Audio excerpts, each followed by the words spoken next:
try it out in the discussion groups that somebody took kind of some notes, what you came up with? Can we, very short, can we have it? Can you share it with all the others? Huh? I'll start. What? Yes or no? Yeah. Yes. Okay. But as I said, I don't hear well, so please speak loud. I'll try. We wrote kind of a conclusion to everything Yeah, we that's talked good. about, so we were talking about how what gives significance to our life or makes our life meaningful is when we try to be as awake as possible and express as much as possible our good nature in every contact or communication that we have with our environment during our existence. And that the things that stop us are mostly self-criticism or external criticism, which is usually to a very large extent based on social norms and things that we don't necessarily agree with. Okay, so then what's the conclusion with that? That you do, if you don't agree with it, then it shouldn't affect you so much. It shouldn't Affect us. Because if you say, I'm doing my best, that's good enough. Self-criticism in the West is such a huge hindrance. I mean, it's incredible. It's really incredible. This is why I do still, Susanna, I have to say, I think we do lack the confidence that at the basis we are good and that we can never lose that goodness. Like, maybe not you, but in general, that most of the people, the way we are able to beat ourselves up, we're total champions. All of us would get a gold medal. It's never good enough. Yeah. So this is why also on the, when we talked about the stages of the path, the first two levels, this is totally about you.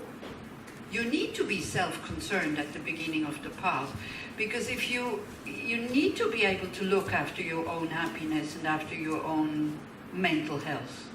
And then if you also try to do that for everybody else, while you yourself, you're not well, it's going to be disastrous. Yeah. So this is why one goes in those steps, And to really, you need to be self-concerned in a way to really get to know yourself, to really know what is triggering this whole thing, and then to use your wisdom that we all have. Okay, the feeling of low self-esteem comes up, or self-criticism. Explore it. And challenge it and go there and say, okay, you prove to me that I'm really that bad. Come on, bring up these these kind of proofs and arguments or whatever. You will see nothing will come. Yeah. So also what I think is really, really sad in our society that, and this is maybe cultural, I don't know, but that we kind of measure ourselves by the result of our actions, not by our actions. You want to be very kind, somebody is hurt because you got too involved and you're crossing borders or I don't know what. Happens in America quite often, Everybody needs to put borders around them. And then, of course, the moment you have a border that you put around you, it's very easy to hurt you. If you have no borders, how can you be hurt? Because nobody can transgress it. Yeah.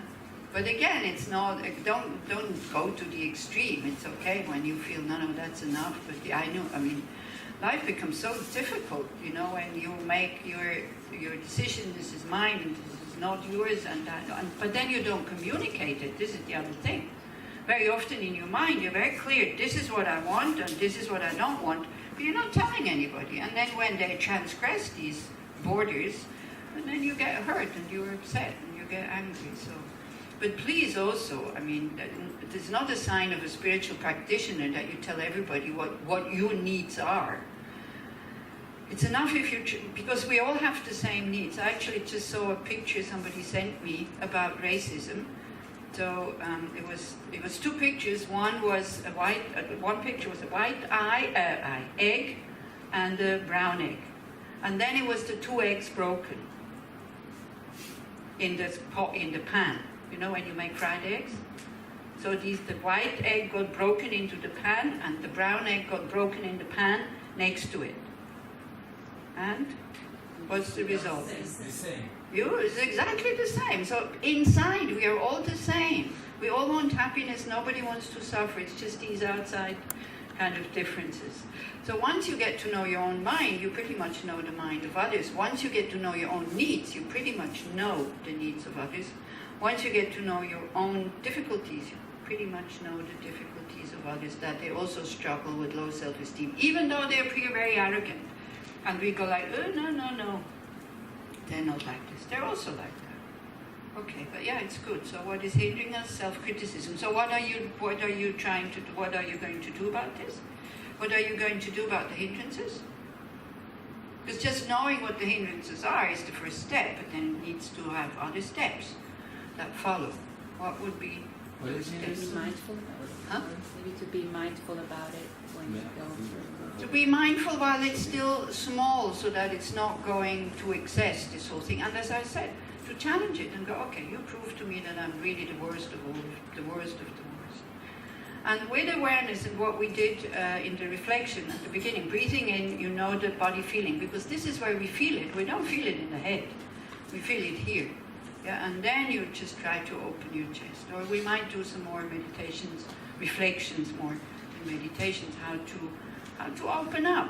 It's not letting go. You know, the low self-esteem, if it wants to be there, let it be there, but give it more space. Because the more space you give it, it's not that it grows, it will actually become smaller. It's the same. If you have one object in a very small room, that object seems very big. If you make the room around the object bigger, then the object becomes smaller.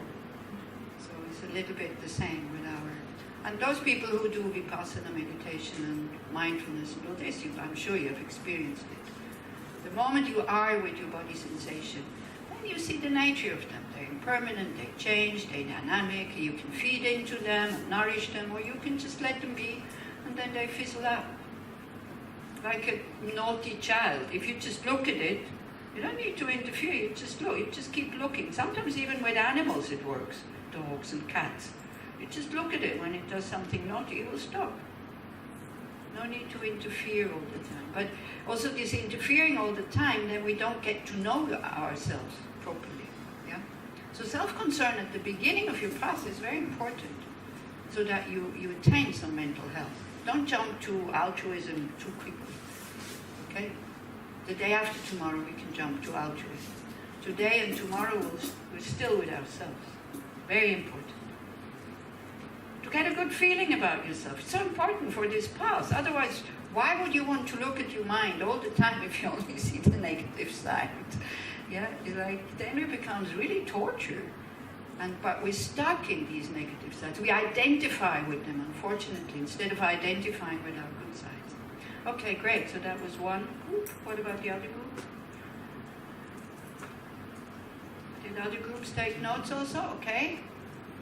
We were able to agree on doing for others and creating and maybe exploring and learning different parts of the meaningful life, and just being aware and present to your inner states and to what's going on outside. And we had some interesting discussion about the difference between discrimination and judgment. Yeah, it's words, right? So you need to give a definition to the words in order to know. So discrimination in Buddhism means you know that this is different from this. Discrimination in our terms means this is better than that. But that's not what the word actually, that's not how the word is used. The word is used because there's a mental factor which is called discrimination, which is knowing that this is different from this. That's it. But there's no judging in terms of this is good and this is bad. That mental factor has no such thing in it. That afterwards comes with liking and disliking. But don't you need to judge between afflictive mental states and beneficial mental states? Yeah, this also. But we need to see the difference. Yeah. So you know, again, your afflictive mental states can become the food for your enlightenment. By seeing it's just energy, they're also empty, because we notice them much more than the positive states of mind. So in order to explore, for example, emptiness, negative states of mind are great.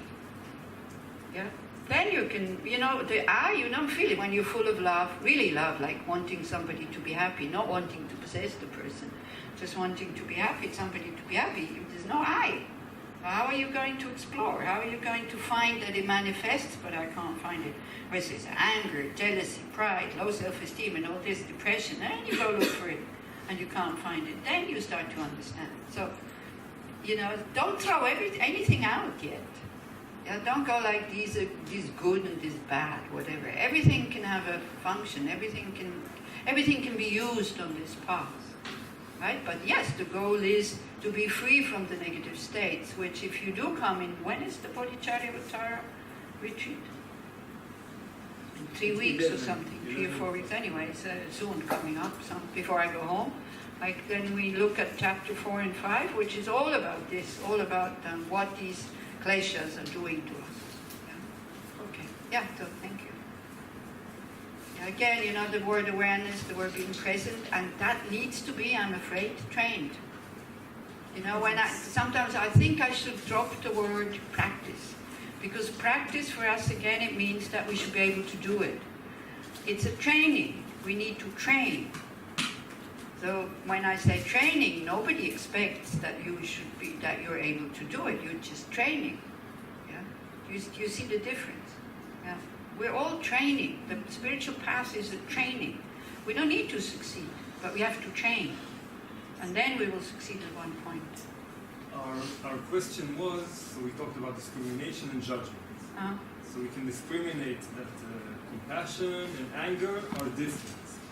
But the question was, is it okay to judge that compassion is good and anger is bad? I think it's not okay, because again, then you get angry at the anger, and you kind of run after compassion without really knowing how to develop it, and then you start judging yourself again. I'm so bad, I'm so full of anger, blah, blah, this and that. I do make some discrimination and say I want to develop